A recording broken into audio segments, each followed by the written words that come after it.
اعوذ بالله من الشیطان الرجیم. بسم الله الرحمن الرحیم. سورة السبع مکیة و هی 54 آیه. سوره سبع که است وجه تسمیهش بر سبع به خاطر ازی هست. الحمدلله ما و شما در سپاره 22 رسیدیم و در سوره سبع سپاره 22 تقریبا از ربعش تیر شده سوره سبع هست. سوره سبع این سوره مبارکه را به نام سوره سبع وجه تسمیهش ای است که سبع میگه نام کدام شخص بود، کدام شخصی بود که بزرگ از امو قبیله بود. باز بالاخره امی قبیله به نام از او یاد شده است. مثل ما و شما داریم دی قلندر و قلای قاضی و این گپا. و سبع همون منطقی است که ای بلبل سبع، ای بلبل سبع و سبع میفرستمد، بنگر که از کجا و کجا میفرستمد. این همون سبع منطقی هست که غالبا ملکی که با سلیمان علیه السلام باز ملاقات میکنه منطقی از او هم میگه بوده. والله اعلم. خب یک منطقه هست به خاطر که ذکر همین منطقه دی شده از این خاطر نامش سوره سبع گذاشته شده. و مکیتون ما و شما گفتیم که سوره های مکی یک خصوصیت خاص خود داره که وقتی گفته میشه که سوره مکی هست به این معنا که در ذکر توحید میشه، وحدانیت الله بیان میشه، ربوبیت الله، الوهیت الله، اسما و صفات الله ای بیان میشه. اعوذ بالله من الشیطان الرجیم. بسم الله الرحمن الرحیم. در اول از توحید اسما و صفات الله هست. الحمدلله. اول حمد که است یک بخش از توحید است که توحید در حمد میگن. الحمدلله توحید در حمد و ثنا و صفت گفتن که توحید زبانی است، عبادت زبانی است. ما و شما گفتیم 6 قسم عبادت است: عبادت فکری، عبادت قلبی، عبادت زبانی، عبادت بدنی، عبادت مالی و عبادت قانونی. این الحمدلله در عبادت چی داخل است؟ زبانی. و در توحید الوهیت است. بخش این 6 قسم عبادت که است در توحید الوهیت در بخش توحید عبادت است. الذي ذاتی که حمد و ثنا و صفت است خاص برای الله. الذي ذاتی که له ما فی السماوات، خاص بر او است آنچه که در آسمان ها هست، و ما فی الارض. له ما فی السماوات و ما فی الارض. این توحید است در تصرف. توحید است در تصرف، یعنی مالک متصرف آسمان ها و زمین و تمام مخلوقات و کائنات الله متعال هست. قابل و مزار و ایرات و قندهار و شمالی و فلانی را کلش الله مالک متصرفش است. او حفظشان میکنه، او خلقشان کرده، او حفظشان میکنه و کلش در او تصرف میکنه. پس این توحید ربوبیت در تصرف میگن. وله الحمد فی الاخرت. همچنان حمد و ثنا و صفت هم در دنیا برای الله است و هم در آخرت، چرا که الله متعال خالق دنیا و آخرت است. خالق دنیا و آخرت، خالق جنت، خالق دوزخ، خالق صراط، خالق تمام از این مخلوقات الله است. آل از نامهای الله چی است؟ یکیش الحکیم است، دیگهش الخبیر. پس در اسماء و صفات الله، الله یکی، الحکیم دو، الخبیر سه. این توحید در اسماء و صفات الله میگه. یعنی او ذاتی که الحکیم است، تشریع از او و تقنین از او، قانونی که میسازه و شریعتی که میسازه با اساس حکمت میسازه. پس در هر حکم شریعت الله، در هر آیت قرآن حکمت خاصی هست. اینه که موتو نمیفهمیم مشکل موتوست. اگر موتو نمیفهمیم دیگران میفهمه. و فوق کل ذی علم علیم. الخبیر یعنی الله متعال ذات حکیم است که ذات خبیر هست، یعنی از تمام آنچه که در آسمان ها و زمین هر مخلوقی انجام میده الله با خبر است. و وقتی که حکیم و خبیر دو صفت الله با هم یک جای شد، این یک معنای دیگیر هم میگیره. یعنی او ذاتی که با حکمت تشریع کرده در حالی که از تمام آغاز و انجام از این امور با خبر است. چون انسان ها بعضی اوقات فرقش چی است؟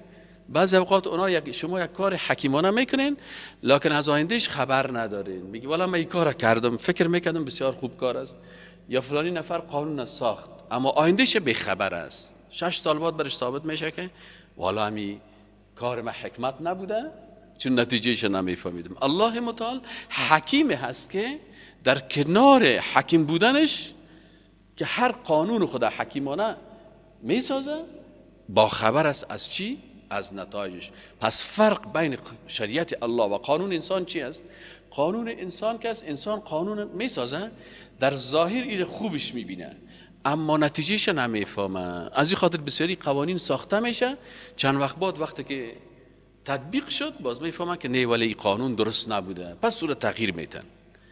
اما شریعت الله که است وقتی که الله متعال یک چیز رو بیان میکنه میلیون ها سال بعد از اون الله میفهمه که به منفعت ای بنده های ما هست.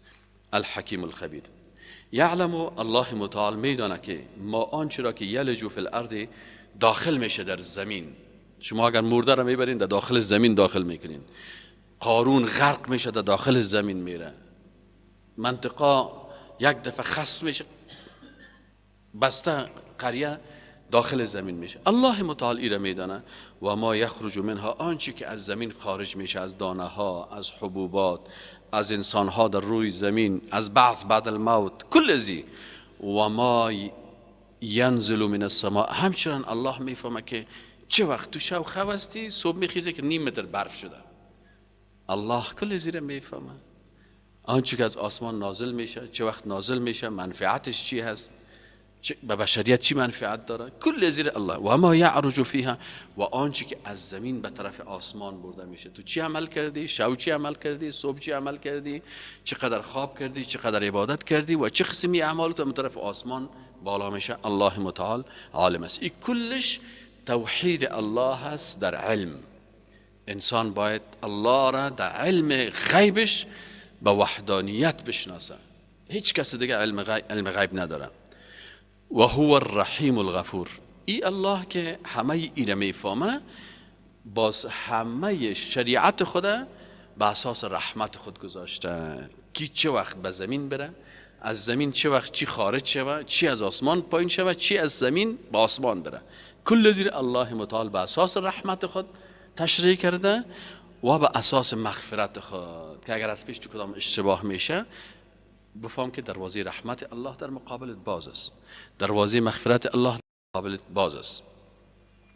آل مردمایی که بیدین هستن مشکلشان چی است؟ میگن یکی از مشکلات کافرها انکار قیامت است. و قال الذين كفروا و گفتن کافرها که لا تأتین الساعه، هیچ بر ما قیامت نمیه.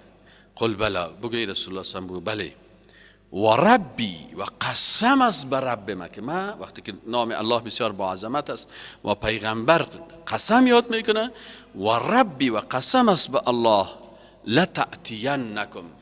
تأتی فعل مضارع، لام توکید اول، نون ثقیله، نون توکید ثقیله شد داره، نه دو توکید دیگه، یعنی قسم یاد میکنه که قسم است به پروردگار، یک تاکید، و سه توکید دیگه همی است که حتما حتما حتما این روز قیامت به شما میآید، به خاطر از که عالم الغیب الله هست که عالم الغیب است، میفهمه.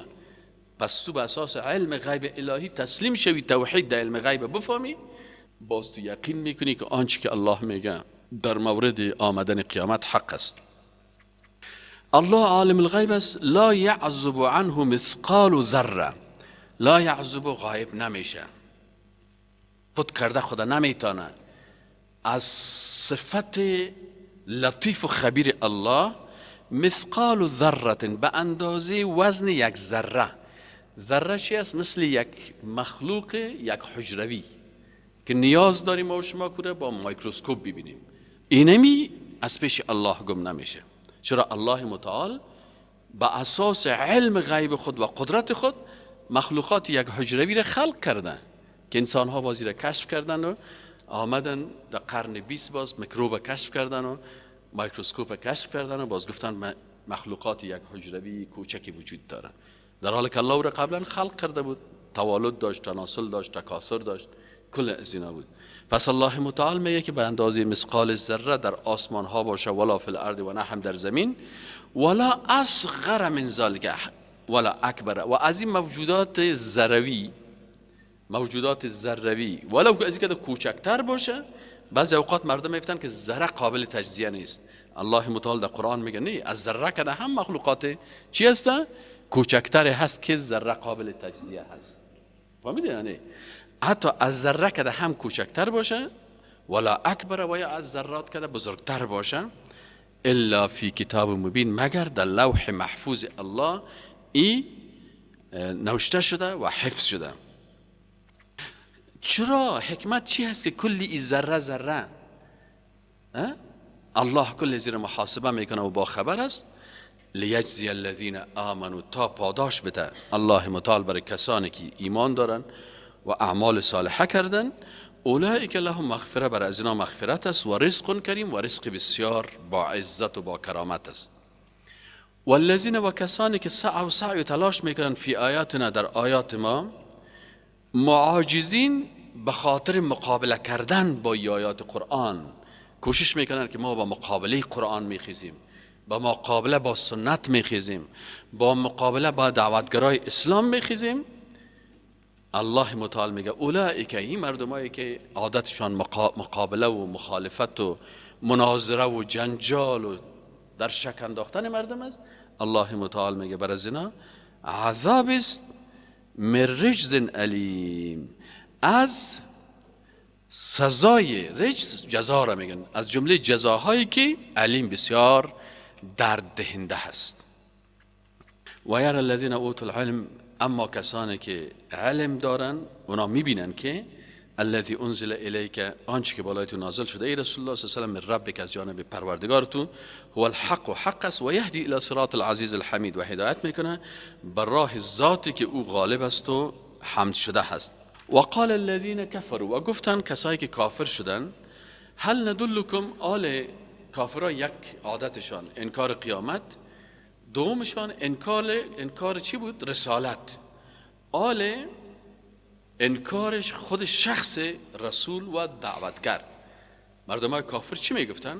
با استهزا میگفتن هل ندلکم، بینو مردم ما بر شما نشان بتیم، آیا نشان نتیم بر شما علی رجل، یک شخص را که ینبئکم، که یه آورده بر شما خبر میته. چی خبر میته؟ اذا مزقتم کل ممزق، که بیخی شما توته شوین، از بین برین، پارچه ها شوین، به خاک تبدیل شوین، میده شوین. بازی میگه که شما انکم لفی خلق جدید، باز شما مخلوقات جدید هستین. این کافرها میگن. باز چی میگن؟ میگه افترا علی الله کذبا ام به جنه، باز یکی دیگه خدا میگه آیا سر الله دروغ گفته یا دیوانه است؟ بل الذین، الله متعال میگه بلکه الذین لا یؤمنون بالآخره، کسایی که با آخرت ایمان ندارن، فی العذاب، هم در عذاب هستن، و الضلال البعید، و هم در گمراهی که بسیار از حق دور می باشن. افلم یرو، الله میگه از اینا پرسان بکنین، افلم یرو، آیا ندیدن، الی ما بین ایدیهم، کسانی که قبل از ایشان بود، و ما خلفهم، و آن کسایی که بعد از اینا هستن، من السماء والارض، از مخلوقات آسمانی و زمینی، ان نشأ، اگر ما بخوایم، نخسف بهم الارض، ما پاره میکنیم و اینا را فرو میبریم در زمین، مثل قارون. او نسقط علیهم کسفا من السماء، یا یک پارچه از عذاب آسمانی را از بالا سرشان، پارچه کسفا، پارچه را من السماء، از آسمان سرشان میپردیم. ان فی ذلک لآیه، یقینا که در تمام از اینا دلائل است به قدرت الله، لکل عبد منیب، او ذاتی که میتونه که بسته یک مملکت در زیر خاک ببره و بسته مخلوقات از زیر خاک به میلیون ها انسان از یک نطفه خلق کنه، پس بر از او دوباره زنده کردن چی مشکل داره که زنده بسازه مردم را؟ این فی ذلک لآیه، در این آیت است لکل عبد منیب، برای هر بنده انابت کننده و رجوع کننده. از بنده های منیب الله یکی هم داود علیه السلام است. الله متعال میگه ولقد آتینا، یقینا که ما دادیم داود، برای داود علیه السلام، من از جانب خود، فضلا، یک فضیلتی. این فضیلت چی بود؟ هم فضیلت ایمانی که به ذکر الله مشغول بود، و هم فضیلت در تمدن اسلام هم برای این فضیلت دادیم که این بسیار در مدنیت دست بلند داشت. الله میگه یا جبال اوبی معه، ای کوها شما هم مثل داود علیه السلام واره اواب باشین. اواب چی معنی؟ یعنی بسیار تسبیح کننده باشین، الله را به وحدانیتش، به الوهیت و ربوبیتش یاد بکنین. دیگه چی رو گفتیم؟ حتی پرنده ها هم امرای داود علیه السلام به عبادت و ذکر الله مشغول بودن. و طیر، پرنده ها. از نگاه تمدن برش چی کردیم؟ و علنا له الحدید، در دست ایوب علیه السلام آهن نرم کردیم. امروز ما و شما میبینیم که تکنولوژی آهن چقدر بشریت از سختی ها نجات داد. سابق مردم در ظروف گلی و سفالی و چوبی و گپا، وقتی که آهن شروع شد باز بعد از او تمدن بشریت بسیار پیشرفت کرد و انسان ها تانستن که بسیار وسایل بسازن که اینا بسیار پیشرفت تکنولوژی بکنن. این به دست کی بود؟ به دست داوود علیه السلام. الله متعال میگه و علنا، نرم ساختیم به دست از او، له بر از او چی را؟ الحدید، آهن را. ان اعمل، که بساز، سابغات، که بساز بسیاری از وسایل تسلیحات، سلاح‌های مختلف و امی لباس‌های زریحی، یا مثلا چی میگن سپر است و وسایل چیزی است. اینی است. و قدر فی السرد، و اندازه بکو فی السرد، در بافتن حلقه ها. وقتی که حلقات و چیزایی که ما شما ببینیم زنجیرها و چیزایی که ساخته میشن، تانک‌های زنجیری و سلاح‌های زنجیری و مثلا زریح‌های زنجیری و این گپا. و عمل صالحا، لکن در پالوی از که تو قدرت نظامی بسیار قوی داری. داود علیه السلام باز نرم شدن آهن تانست که سلاح‌های بسیار قوی بسازه که یک حکومت بسیار قوی داشته باشه. در پالوی از که الله متعال میگه برش قدرت تشریعی دادیم که این پیغمبر ما بود، قدرت سیاسی دادیم که رهبر حکومت بود. در پالوی از قدرت نظامی که قدرت تکنولوژی و تمدن است که این تانست که سلاح‌هایی را بسازه که بسیار مردم دیگه را تحت تأثیر و تحت قدرت خود بیاره و شریعت الله را سر از اونها تطبیق بکنه. با وجود این قدرت‌های الله متعال میگه و عملوا صالحا، اعمال صالحه بکنین، به ضد بشریت، ضد انسانیت، ضد کرامت انسانی کاری نکنین. همیشه کارتان برازی باشه که بشریت به طرف رفاه، به طرف ایمان، به طرف تقوا، به طرف تمدن، به طرف پیشرفت در حرکت باشن، تا که خلیفه خوبی در زمین الله باشن، تعمیر زمین الله را بکنن. انی بما تعملون بصیر. الله متعال میگه من با آنچه که شما عمل میکنین بسیار بینا هستم. ولی سلیمان علیه السلام آل بعد از داود علیه السلام میگه. الله متعال میگه بر از او تکنولوژی پیشرفته تر از تکنولوژی داود علیه السلام دادیم. مدنیتی که داود علیه السلام داشت، آل سلیمان علیه السلام از مدنیت و تمدن از او که چی است؟ پیشرفته تر است. بر از او چی دادیم؟ الریح، یکی از وسایل تمدن آهن بود که داود علیه السلام داشت. آل سلیمان علیه السلام باد در تصرفش است. امیل اکثرا طیاره ها و چیزها که هستن که در هوا پرواز میکنن باد به عقب میزنن. همین تایر موتر هم که شما سیل کنید، این موتر بسیار کلانه که چند تن وزن داره، آخر که سیل کنید تایر است. تایر چی است؟ هوا هست.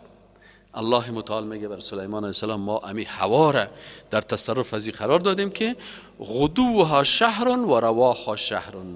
رفتن ازی وقتی که این میرفت، غدوها رفتن سحری ازی که صبحکی مثلا میخواست صبح در یک منطقه بره، مسافه یک ماه را طی میکرد. یعنی سلیمان علیه السلام مسافه یک ماه را در یک ساعت صبح طی میکرد. و رواها و شام که پس برمیگشت مسافه را که به اندازه یک ماه بود طی میکرد. مثل که ما شما ببینیم که یک راکت پیدا میشه که مثلا ما شما میگیم به سرعت نور حرکت میکنه. این قسم یک چیز داشت سلیمان علیه السلام. و اصلنا له عین القطر. باز آل تمدن از داود علیه السلام که در پیشرفته تر بود چی شد؟ این خب بعد از او آمده. میگه باز بر از او ما اصلنا جاری ساختیم، از سیل گرفته شده، سیل او که میگه سیل آمد یعنی جاری شده آب. و اصلنا و جاری ساختیم له بر از او عین القطر، چشمه مس گداخته شده را. یعنی پیش سلیمان علیه السلام آل او از آهن می ساخت، ای از مس می سازه. متوجه هستین؟ پس این تمدن ما. و همچنان برای سلیمان علیه السلام برتریت دیگه چی بوده؟ که نه تنها داوود علیه السلام حکومتش بالای انسان ها بود، لکن از سلیمان علیه السلام باز هم بالای انسان ها بود هم بالای جن ها. و من الجن، و بعضی از جنیات من کسایی بودن که یعمل و عمل میکردن بین یدیه، در مقابل سلیمان علیه السلام، به اذن ربه. این قدرت سلیمان نبود، قدرت الله بود. الله اینا را برای زود تابع و تسلیم و خدمتگار قرار داده بود که لشکر نظامی داشته باشه از جنها، لشکر اقتصادی داشته باشه، لشکری که در تکنولوژی کمک بکنه و لشکری که در تمدن مدنیت سلیمان علیه السلام کمک بکنن. و اصلنا له عین القطر، الله متعال میگه که باز بر از او جاری ساختیم در دستش مس گذاشته شده را. و من الجن من یعمل بین یدیه، و بعض از جنات کار میکردن در مقابل سلیمان علیه السلام به اذن ربه، به حکم ربش. و ما یزغ منهم عن امرنا، و هر کسی از این جنها یزغ که سر باز میزد، منهم از ایشان، عن امرنا، از امر ما برش گفته بودیم که تو باید این کارها را بر سلیمان علیه السلام بکنی.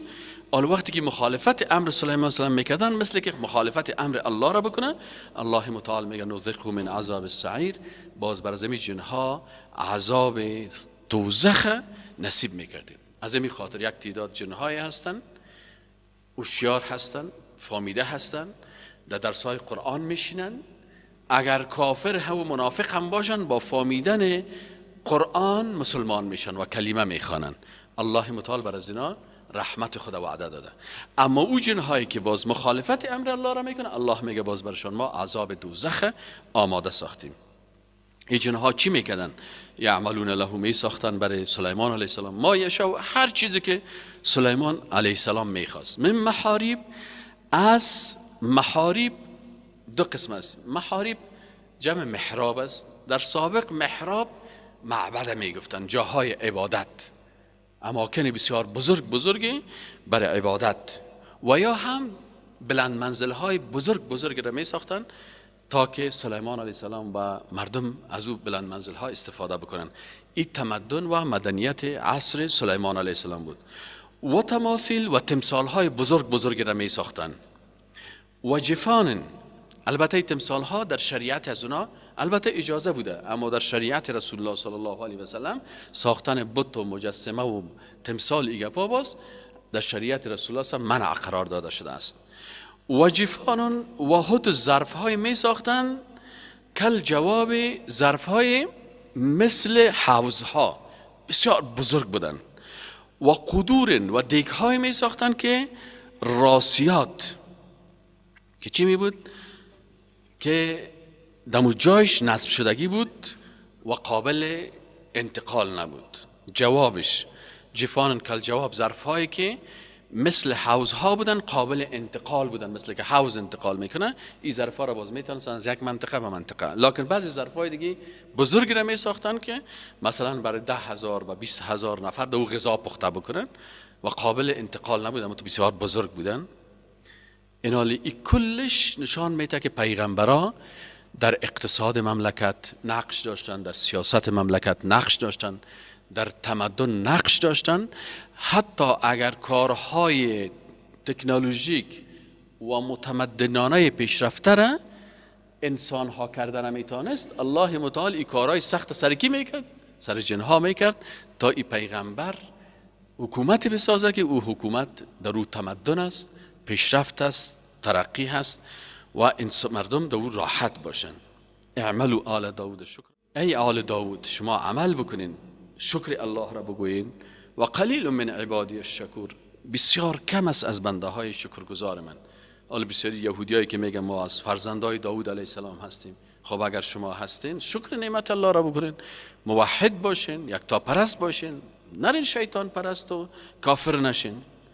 فلما آل الله متعال میگه یک با آمدن جنها و کار کردن جنها، بعضی از مردم اوتو تصور میکنن که جنها البته که در ساختمان و در اقتصاد و در این مسائل دسترسی خوب دارن، یا البته علم غیب هم داره. الله متعال بر مردم ثابت کرد که جنها علم غیب ندارن. علم غیب مخصوص الله هست و این توحید در علم غیب بیان میکنه. چی میگم؟ میگه فلما قضینا علیه الموت، الله متعال میگه وقتی که ما حکم کردیم، قضای ما، حکم ما سرازی تطبیق شد که آل سلیمان علیه السلام فوت بکنه. فلما پسنگاز میگه قضینا حکم کردیم علیه بر سلیمان علیه السلام الموت، مرگ را.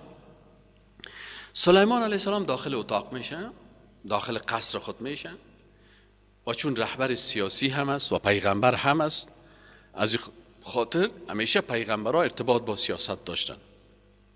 چرا سیاست تطبیق قانون است و تا وقت شریعت و قانون الله تطبیق نمیشه تا که انسان قدرت سیاسی نداشته باشه. از این خاطر پیغمبرها شریعت الله را کامل تطبیق میکردن چون در رأس سیاست بودن و هر فیصله قضاییشان و عدلیشان تمامش و احکامشان و وزارتهایشان و کابینهشان و قوه اجراییشان مطابق شریعت الله. آل سلیمان علیه السلام وقتی که در قصر خود داخل میشه، پیرادارای ازی، عسکرای ازی در چهار طرف کی هسته؟ جنها هم هستن و انسانها هم هستن. ای که داخل امی قصر میشه حکم میکنه، میگه من که امی قصر رفتم، هیچ کسی حق نداره که داخل قصر میشه و تا وقتی که خودم نبرآمدیم. این وقتی که فرمان میده، بادیگاردای دان دروازه میگه خلاص سلیمان علیه السلام داخل قصر خود شده و خودش گفته که تا که خودم نبرایم کس حق نداره داخل شه، هیچ کس نمیمانه. سلیمان علیه السلام وقتی که در قصر خود داخل میشه، عصا در دستش است. ملک الموت میایه، ملک الموت علیه السلام میایه و بر سلیمان علیه السلام خبر میده که وقت مرگ شما هست. وقت مرگتان است، شما دیگه در این لحظه باید به این شکل که استاد هستی روحت قبض شود. نه شیشته، نه خواب، نه هیچ، فقط همون استاده. سلیمان علیه السلام استاد میباشه، امر الله هست، سر خدا بالای امیر عصای خود میمونه و روح ازی قبض میشه. آل دو پای سلیمان علیه السلام شد و یکی هم ای عصا شد. صحیح شد نه؟ سلیمان علیه السلام تو استاد مانده، خشک، روحش قبضه. ای جنها از کلکینا میسال میکنن چی گپ است؟ میگه سلیمان گپ چرت میزنه، فکر میگه یک روز و دو روز و زیاد وقت میگیره. بالاخره الله متعال میخواد که یارا به توحید در علم غیب عقیدهشون راسخ بسازه که جنها غیب نمیفهمن، انسانها غیب نمیفهمن، خود پیغمبر غیب نمیفهمید. اگر پیغمبر غیب میفهمید خب اول به فامیل خود توصیه میکرد که من میرم بخیر، وقت مرگم است، شما دیگه آمادگیتان داشته باشید. اما خود پیغمبر که در قصر خود داخل میشه، الله متعال توحید علم غیب بیان میکنه. چند وقتی همون میمونه، وقتش نه معلوم نیست دیگه که چقدر وقت میمونه، یک روز میمونه، 5 روز میمونه، یک هفته میمونه، منتها میمونه. این مردم کلگی دیگه در کار است، جنها و ترام کار میکنن، چون کلشان کار کردن تسلیمی جنها معجزه کی بود؟ معجزه سلیمان علیه السلام بود. معجزه سلیمان علیه السلام بود. دیگه کسی جن تسلیم کرده نمیتونه. و بعضی کسایی که میگه ما جن تسلیم کردیم، در حقیقت جن او را تسلیم کرده، او را بر خود مزدور گرفته. اما تو که جن تسلیم کنی این مشکل است برای توی نیست. و چون معجزه سلیمان علیه السلام است، کار برای کی میکرد؟ به امر الله. معجزه سلیمان علیه السلام بود که جنها برای هر چیز می ساختن و هر کار میکردن. خلاصه ای که جنها چند روز در کار مصروف میمانه تا ای که یک موریانه میه، یک جن بدایک است که چوبه میخوره. ای که میه آیسته آیسته و آیسته آیسته، فکر کنید موریانه ای عصا راستا راستا میخوره و میخوره و میخوره تا که ای عصا چی میشه؟ ای عصا پوده میشه و که فشار سر زمین، سلیمان علیه السلام سقوط میکنه زمین. بعد از که مردم که میاین که او سلیمان خود چقدر وقت پیش فوت کرده و تا ای که چوب زیر موریانه خورده و پوده شده و افتاده، بعد از مردم عقیده راسخشان 100% میشه که جنها غیبه، نه پیغمبر غیبه میفهمه و نه جن. ببینیم فلما پس هنگامی که قضینا علیه الموت، فیصله کردیم بالای سلیمان علیه السلام مرگ را، ما دلهم علی موته، اینا را خبردار نساخت از مرگ سلیمان علیه السلام، الا دابت الارض، مگر امو کرمکی که چوب میخوره. بعضیا وینا میگن، وینا نام از اون چیزا که بعضیا وینا میگن، بعضیا مثلا هم موریانه میگن در فارسی، در پشتو وینا میگن.